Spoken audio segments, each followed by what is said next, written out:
everyone. Oh, we got some excitement today. Griff's coming on the stage already gets the cheers. Next up, we have a fireside chat, staying safe in Web3, with Griff Green, founder of Giveth and Unicorn.eth, which has been providing a safer user experience by giving out ENS names attached to secure wallets, along with Taylor Monahan, security at Metamask, and probably best known for being excellent at the social layer on Twitter. Thanks. Thank you.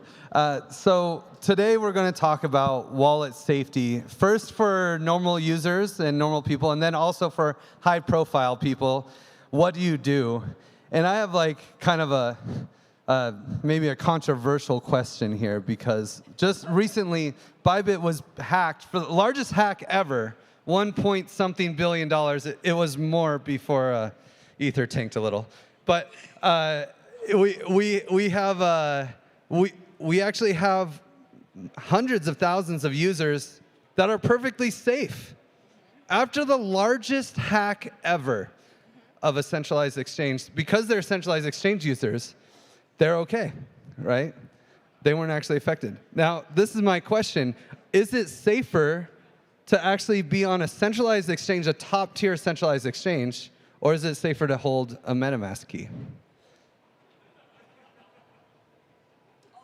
That's for you. You work at Metamask. Oh, dear. Okay, they are both insanely dangerous. They really are. So the difference is whether you want to rely on someone else and trust that exchange is going to be fine. They're probably not going to be fine. They're probably going to get hacked. Now, eventually. Yeah, that's just reality. Now, if it's Bybit, okay, Bybit is I think people like in the West don't necessarily understand. Bybit is a massive exchange with massive profits, massive liquidity. So even though this was like a fantastically huge hack, they actually do have, they are able to cover it. In most other cases, you're not able to lose $1.5 billion and be okay. On the flip side, right, this is why we're here. The alternative is if you do not rely on a centralized exchange, you are relying fully on you, but also to a certain extent the products that you're using, right? And in the case of Bybit, in case anyone was unaware of this, so they got hacked for $1.5 billion. The person or the team that was compromised was actually not Bybit, though, was actually the safe team. And they directly targeted the Bybit cold wallet that was a multi-sig. So that's how the hack ultimately was executed. Theoretically, anyone using safe could have been targeted as well. And so I think that, at least for me, this has basically been my whole life, but in the last 2 weeks, us at Metamask, me as like a security researcher, me as a person tracking the funds, the question is like, where's the most risk? How do you mitigate that risk as an individual? What can we do? And, you know, with a side of like, are we ever going to be able to make it? Because these threat actors are super serious. No, exactly. And so what do you do? Like, if you're onboarding someone that you know that you've never, that you know they're not super technical, do you send them to a centralized exchange or do you send them to Metamask? If I'm there in person with them, I onboard them to Metamask. I also keep a backup of their seed. I would trust you for that, for sure. And then they come back to me in like a year or two when their phone breaks, every single time. And then I also help them, when they come back, right, I have to help them with their portfolio because they've always just acquired some really nasty coins. And we don't want to only be holding those bags, so we have to get them back on the right track. However, if I'm like recommending a person on the internet or someone that I'm associated with and I'm not gonna sit down and like, help them, I'm usually gonna recommend them like a Coinbase. Yeah. And that's... No, this is my problem too. I often just recommend people use Coinbase because honestly, I don't want the pain of onboarding them. But I've been doing this for too many years. Yeah, well, because it's too hard to stay safe in crypto. There's so many things you have to do. Yeah. There's so many attacks that are possible. Well, and Coinbase scares me almost more these days. I keep having to remind people, like, by the way, don't ever touch your Coinbase anymore, right? All the people I've onboarded to Coinbase, I have to tell them because we call them the skitties. They're the little script kiddies. They're not actual hackers, right? They're kids. They'll call pretending to be Coinbase customer support. Insanely popular vector, hundreds of millions of dollars stolen this way. They'll basically convince the person that they're hacked, but they're not hacked. But they convince them that they're hacked. And then they convince the person to let them, fake Coinbase support, help them, at which point they are actually hacked. And it's like the number of guys doing this and their success rate is absolutely absurd. And it's not a vector that we had been really, I guess, warning against before. I mean, it's almost impossible, right? If someone's just convincing you on that the you phone need to spend money somewhere. They're English speaking, US, UK, Canada, calls them, sounds like a support guy every single time. And it's, but that's scary, right? So what do we as an industry need to do? What are the builders in this room? How can we build something that normal people can actually onboard to Web3 and be protected? So I think one thing that's shifted my opinion on where the priorities are is that historically I've been a lot more crypto OG. And I really I appreciate the tech. I appreciate being concerned and being very thoughtful and deliberate with our choices and sticking to our values and all these really great things. However, in order to really get serious about whether that's your personal security, whether that's your team's operational security, whether that's smart contract security, whether that's whatever it is, right? Every single thing, you have to execute on it, right? Which means that you have to know what's going on, you have to know how they're abusing your product, whether that's your team, whether that's your users, whether that's your literal product, and then you actually have to take steps to stop them. And the hardest 100%. The hardest thing for crypto to do, right? There's no perfect solution. There's not a single feature that we've ever shipped in Metamask that will perfectly solve all of the bad things, and it makes it really easy for everyone to sit around and discuss forever whether or not this feature is good or bad or better, could be better, right? One thing that I've been doing a lot of lately, right, is I walk into the room and I just remind everyone that the current state of things is really terrible.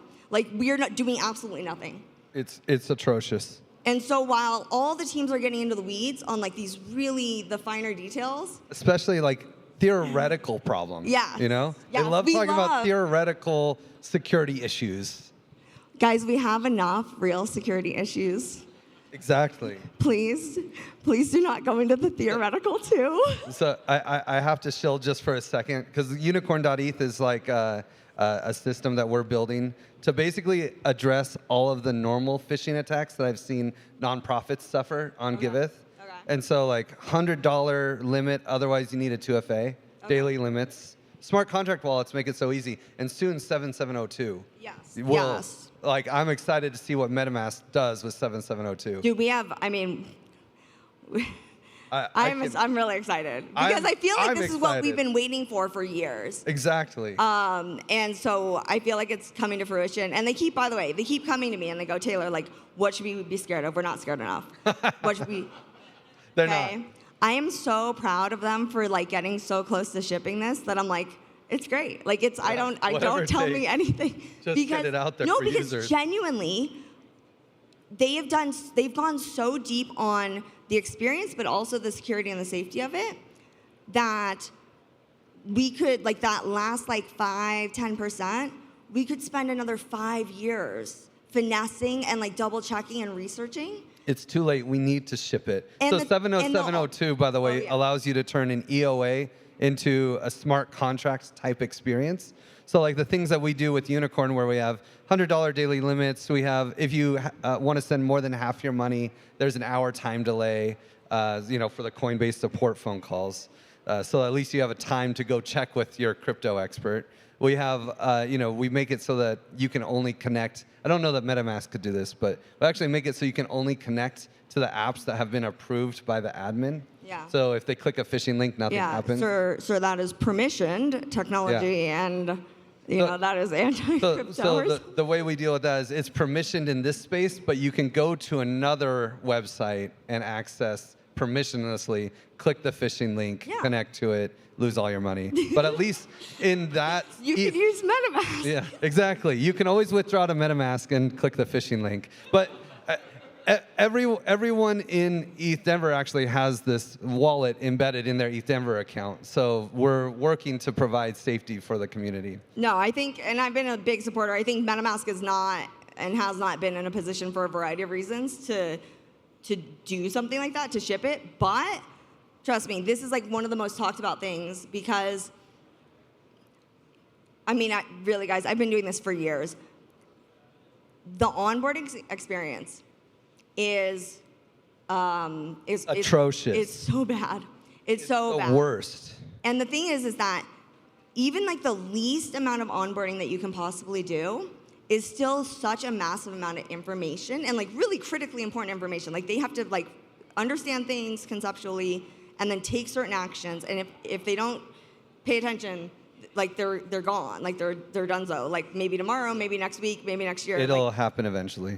And that's the craziest thing about crypto onboarding in general is that the process is actually like your entire life.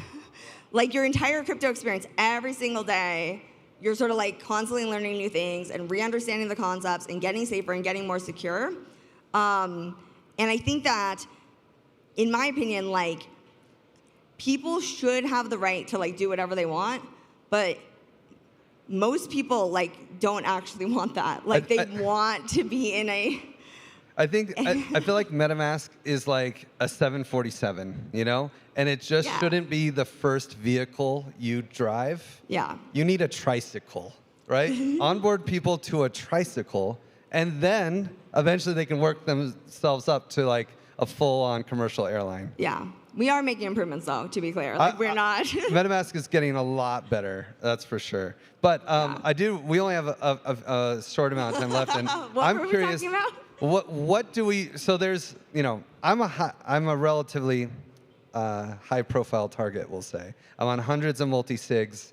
I'm on the Security Council for Arbitrum. Yeah. I can, and I think I'm looking in the audience, and there's actually a lot of people that fit a description that they could actually be targets. How do those people protect themselves? There's onboarding the masses, but then there's the crypto OGs. Like, what do they do? What are the best practices? So, like the highest ROI, easiest thing to do, dedicated device. Okay, it used to be the cold, air-gapped, rip the Wi-Fi card out, right? It's in Ethereum with EVM, it's not super possible anymore just because you want that extra online data to like tell you what you're signing and to simulate and stuff like that. However, the risk of your like, say, daily driver device being compromised is like so high. Like there's so many different threat groups out there that are trying to get on it. They're trying to get you to click links. They're trying to get malware on it, like lowbrow info stealer malware. It'll steal your crypto. Lazarus is out there doing some wild attacks, supply chain attacks, etc. And so if you're a signer on something and it's like serious, right? The best way is you have a separate device. Keep it offline most of the time. Don't message on it. Just don't download PDFs on it. Don't have calls with venture capital people on it. Don't talk to support on it. Don't go on Twitter or Telegram or any, like, just use it for signing, okay? And then the other thing is that the mobile experience is getting a lot better. iOS, meaning like your iPad or your iPhone, it's by default at the core, like a more sandbox experience. It is way more safer. Like the sort of like level that threat actors have to be That's wild. I had no idea. Yeah, because the whole operating system is sort of set up. Like you can't just run arbitrary code at the root of an iPhone, right? Yeah. So there's still some hiccups, okay? If you try to sign a multi-sig with MetaMask and Gnosis Safe, like okay, please open a GitHub issue and we'll address it. Yeah. But, but it's getting it really is getting a lot better. And like for me personally, I stick to iOS these days because I'm a very high profile. Like they're just always trying to get Everyone's me at this attacking point. you, Taylor, I promise. No, but and one last thing before we go is if you do get phished, there is a new tool out there called rescue.money that can help you connect you to a white hat that can actually help you capture whatever leftover money is in there and get it back. So it's not all it's not all gone. If there's still assets in there, rescue.money can help you. But thank you all for listening, and we'll see you at the next one. Awesome. Thank you.